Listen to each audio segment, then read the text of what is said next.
حضرت لوط علیہ السلام کی ہجرت۔ اربوں خربوں درود و سلام خاتم النبیین حضرت سیدنا محمد صلی اللہ علیہ وسلم اور ان کی آل پر اللہ تعالی مغفرت فرمائے، میری، آپ کی، ہمارے والدین اور تمام امت کے مسلمانوں کی، آمین۔ اپنے آج کے ٹاپک پر بات کرنے سے پہلے ہم اپنے ناظرین سے گزارش کرتے ہیں کہ اللہ اور اس کے حبیب صلی اللہ علیہ وسلم کا پیغام دنیا کے تمام انسانوں تک پہنچانے میں ہماری مدد کریں۔ اس ویڈیو کو آخر تک دیکھیں، اس کو لائک کریں، کمنٹ میں اپنے خیالات کا اظہار کریں اور ہمارے اس چینل کو سبسکرائب کریں۔ جزاک اللہ۔ ناظرین، حضرت لوط علیہ السلام اللہ کے برگزیدہ پیغمبر ہیں۔ سلسلہ انبیاء رشد و ہدایت کا سلسلہ اور اس انقلاب کی کڑبیوں کو مربوط کرتا ہے جو روحانی ہی نہیں بلکہ ایک سماجی انقلاب بھی ہے۔ ہجرت انقلاب کے دروازوں کو کھولتی ہے اور اہداف کے حصول کو آسان بناتی ہے۔ تاریخ میں حضرت لوط علیہ السلام کی 2 ہجرتوں کا ذکر ملتا ہے۔ ایک ہجرت دعوت حق کے آغاز سے قبل، جبکہ دوسری ہجرت مارقۂ حق و باطل کے فیصلہ کن مرحلے میں ہوئی۔ ناظرین، آپ حضرت ابراہیم علیہ السلام کے سگے بھتیجے تھے، یعنی آپ کے دادا حضرت ابراہیم علیہ السلام کے والد تھے۔ آپ لوط بن حران بن طارق ہیں۔ آپ جنوبی عراق کے قدیم شہر ار میں پیدا ہوئے۔ ایک روایت کے مطابق حضرت ابراہیم علیہ السلام کی پیدائش بھی یہیں کی تھی۔ یہ شہر دریائے فرات کے کنارے بابل اور نینوا سے بھی پہلے آباد تھا۔ آج کے دور میں اس کا نام تل عبید ہے، یعنی یہ شہر تل عبید کی کھدائی کے نتیجے میں دریافت ہوا۔ حضرت لوط علیہ السلام نے حضرت ابراہیم علیہ السلام کی زیر تربیت نشوونما حاصل کی۔ آپ کا رشتہ گویا حضرت ابراہیم علیہ السلام سے وہی تھا جو حضرت علی کرم اللہ وجہ کا نبی صلی اللہ علیہ وسلم سے، البتہ حضرت علی کرم اللہ وجہ نبی اور رسول نہیں تھے۔ قرآن کریم کی سورہ عنکبوت میں ارشاد ہے، پس لوط علیہ السلام اس پر ایمان لائے اور کہا، میں اپنے رب کی طرف ہجرت کرنے والا ہوں، بے شک وہ غالب حکمت والا ہے، اور ہم نے ان کو اسحاق و یعقوب بخشے اور ان کی اولاد میں پیغمبری اور کتاب مقرر کر دی، اور ان کو دنیا میں بھی ان کا صلہ دیا اور آخرت میں بھی وہ نیک لوگوں میں ہوں گے۔ اسی طرح سورہ انبیاء میں فرمایا، اور ہم نے ابراہیم اور لوط کو اس سرزمین کی طرف بچا نکالا جس میں ہم نے جہاں والوں کے لیے برکت رکھی تھی، اور ہم نے ابراہیم کو اسحاق عطا کیا، مزید برآں یعقوب اور سب کو نیک بخت کیا اور ان کو پیشوا بنایا تاکہ ہمارے حکم سے ہدایت کرتے تھے، اور ان کو نیک کام کرنے اور نماز پڑھنے اور زکوٰۃ دینے کا حکم بھیجا، اور وہ ہماری عبادت کیا کرتے تھے۔ اور لوط کا قصہ یاد کرو جب ہم نے ان کو حکم یعنی حکمت و نبوت اور علم بخشا اور اس بستی سے جہاں کے لوگ گندے کام کیا کرتے تھے نکالا۔ بے شک وہ برے اور بد کردار لوگ تھے، اور اپنی رحمت کے سائے میں داخل کیا، کچھ شک نہیں کہ وہ نیک بندوں میں سے تھے۔ حضرت لوط علیہ السلام کی اولین ہجرت حضرت ابراہیم علیہ السلام کے ساتھ ہی پایہ تکمیل کو پہنچی تھی، یعنی آپ اولاً حران تشریف لے گئے، پھر مصر اور وہاں سے فلسطین چلے گئے۔ جب حضرت ابراہیم علیہ السلام السبق مقام پر فروکش ہوئے اور وہیں دائمی قیام کا ارادہ فرمایا جو بعد ازاں تبدیل ہو گیا، تو اس مقام سے تقریباً 1 دن رات کے فاصلے پر ایک قدیم شہر صدوم ہے، جہاں پر انہوں نے حضرت لوط علیہ السلام کو بھیجا اور وہیں آباد ہو جانے کا امر فرمایا۔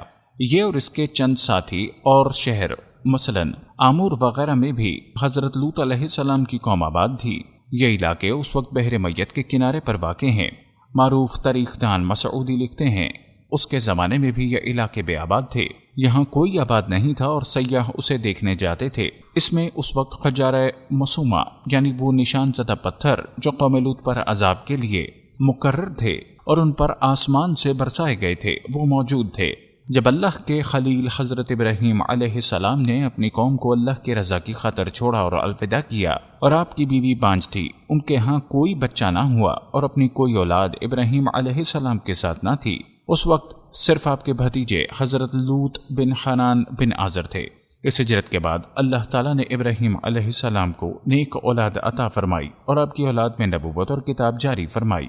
اس کے بعد جس نبی پر کتاب اللہ نے نازل فرمائی وہ بھی آپ کی نسل اور اولاد میں سے تھا۔ یہ اللہ کا حضرت ابراہیم علیہ السلام پر خاص انعام اور فضل تھا، اور یہ اس لیے تھا کہ آپ نے اپنے علاقے اور اہل و عیال اور رشتہ داروں کو صرف اللہ کی رضا کی خاطر چھوڑ دیا۔ اور اس ہجرت میں حضرت لوط علیہ السلام اور بی بی سارہ بھی آپ کے ہمراہ تھیں۔ اس قوم میں دیگر خرابیاں تو تھیں، لیکن سب سے گھٹیا حرکت ان میں لواطت کی تھی، بلکہ یہ اس فتنے کے موجدین تھے۔ ان کے جرائم کی جو فہرست بت پرستی کے علاوہ آتی ہے، ان میں سر فہرست 3 جرم ہیں: لواطت، رہزنی، لوٹ مار اور قتل و غاری اور مجالس میں نازیبہ حرکتیں کرنا، اس طرح کے دیگر غلیظ حرکات اس قوم کا شعار تھیں، اور پھر شرم و حیا بھی ان میں نام کو نہ تھی، اور یہ حرکتیں بسر بازار اور مجالس میں سب کے سامنے کھلے بندوں کرتے تھے۔ نفس بے حیائی اور بغیرتی میں ان کی حالت آج کے یورپ جیسی تھی، جہاں لبادت اور زنا وغیرہ ہر بات کو اور ہر جگہ روا سمجھا جاتا ہے۔ حضرت لوط علیہ السلام نے اس قوم کو حق کی دعوت پیش کی اور اس جرم غلیظ سے روکنا چاہا۔ قرآن کریم کی سورہ الاعراف میں ارشاد ہوتا ہے کہ تم ایسی بے حیائی کا ارتکاب کرتے ہو جسے تم سے پہلے اہل جہاں میں سے کسی نے نہیں کیا تھا۔ بے شک تم نفسانی خواہش کے لیے عورتوں کو چھوڑ کر مردوں کے پاس آتے ہو، بلکہ تم حد سے گزر جانے والے ہو۔ ناظرین، حضرت لوط علیہ السلام کی اس مخلصانہ نصیحت پر قوم نے انہیں ڈرانے اور دھمکانے کی راہ پکڑی اور اس علاقے سے نکال دینے کی باتیں شروع ہو گئیں۔ اس قوم کے افراد نے اپنے اعمال و خیالات کو پاک کر لینے کی بجائے لوط علیہ السلام پر الزام تراشی شروع کر دی کہ یہ پاکیزہ لوگ ہیں، انہیں ان کے گھر سے نکال باہر کرو اور علاقہ بدر کر دو۔ یہ کلام ان کی طرف سے ایک طنز بھی تھا جو حضرت لوط علیہ السلام کی پاک بازی اور طہارت پر قصا گیا تھا۔ سورہ عنکبوت میں ارشاد ہے، تو اس کا جواب ان کے پاس اس کے سوا کچھ نہ تھا۔ وہ کہہ اٹھے، اچھا اگر تم سچے ہو تو ہم پر اللہ کا قہر نازل کر دو۔ بلا شبہ قوم کا یوں عذاب طلب کرنا بہت بڑی جرت اور ناقابل معافی جرم تھا، جس کی سزا بعد میں عذاب الہی کی صورت میں ملی۔ اس پر حضرت لوط علیہ السلام نے دعا کی کہ ان سے کیا ہوا وعدہ پورا ہی ہو جائے اور جس عذاب کو قوم مانگ رہی تھی وہ ان پر نازل کر دیا جائے۔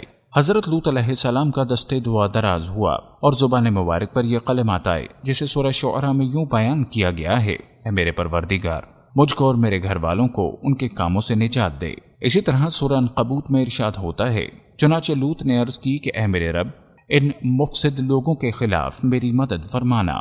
ناظرین، نبی کی دعا عرش کے نیچے کہاں رکتی ہے؟ دعا کا ایک لفظ بارگاہ عزتی میں قبول ہو گیا اور اللہ نے اس قوم کے عذاب میں اور اپنے پیارے نبی اور ان پر ایمان لانے والے افراد کی نجات کا انتظام کر دیا۔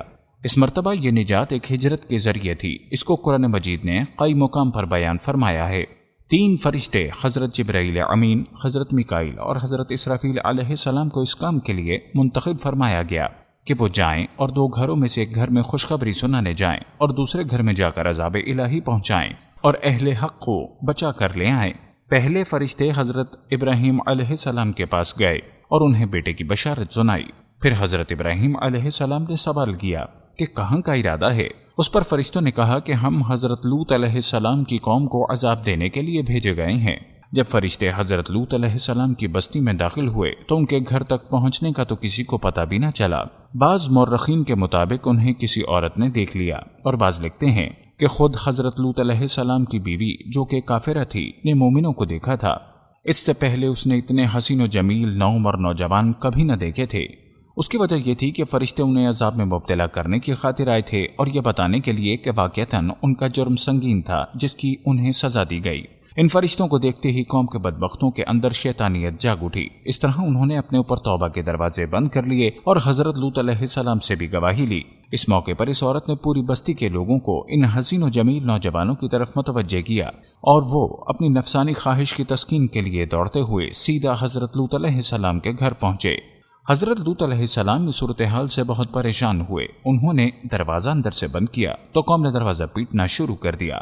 اب ایک طرف قوم کی بے چینی اور دوسری طرف حضرت لوط علیہ السلام کو اس بات کی فکر کہ مہمان اس قوم کے بارے میں کیا سوچیں گے۔ اس موقع پر حضرت لوط علیہ السلام بظاہر نہایت بے بسی کے عالم میں صورتحال کا جائزہ لے رہے تھے کہ اب کیا ہوگا۔ قرآن کریم نے اس وقت کا مکالمہ سورہ ہود میں ان الفاظ میں نقل کیا ہے۔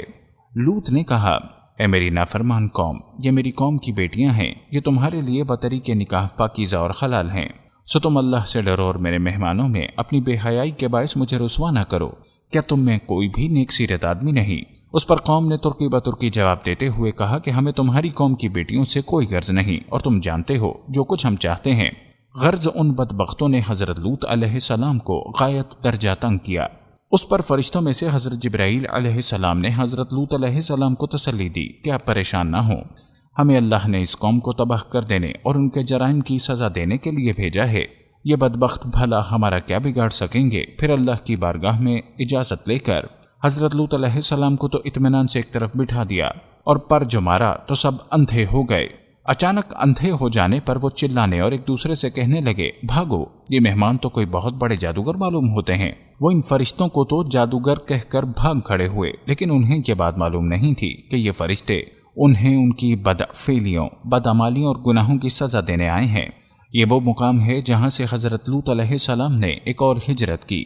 ان فرشتوں نے حضرت لوط علیہ السلام کی خدمت اقدس میں عرض کیا کہ ہم تو انہیں عذاب دے کر جائیں گے، آپ اہل ایمان ساتھیوں کو ساتھ لے کر رات کے کسی حصے میں تیزی سے نکل جائیں، لیکن ایک بات کا دھیان رہے کہ جاتے ہوئے کوئی پیچھے مڑ کر نہ دیکھے، البتہ آپ کی بیوی ضرور مڑ کر دیکھے گی اور اس قوم کے ساتھ برباد ہوگی، کیونکہ جو پیچھے مڑ کر دیکھے گا وہ بھی اسی قوم کے ساتھ برباد ہو جائے گا۔ کتب تاریخ کے مطالعے سے معلوم ہوتا ہے کہ حضرت لوط علیہ السلام وہاں سے شام کی طرف ہجرت فرما گئے۔ آپ کی ایک صاحبزادی حضرت شعیب علیہ السلام کی دادی ہیں، جبکہ دوسری صاحبزادی حضرت ایوب علیہ السلام کی والدہ محترمہ ہیں۔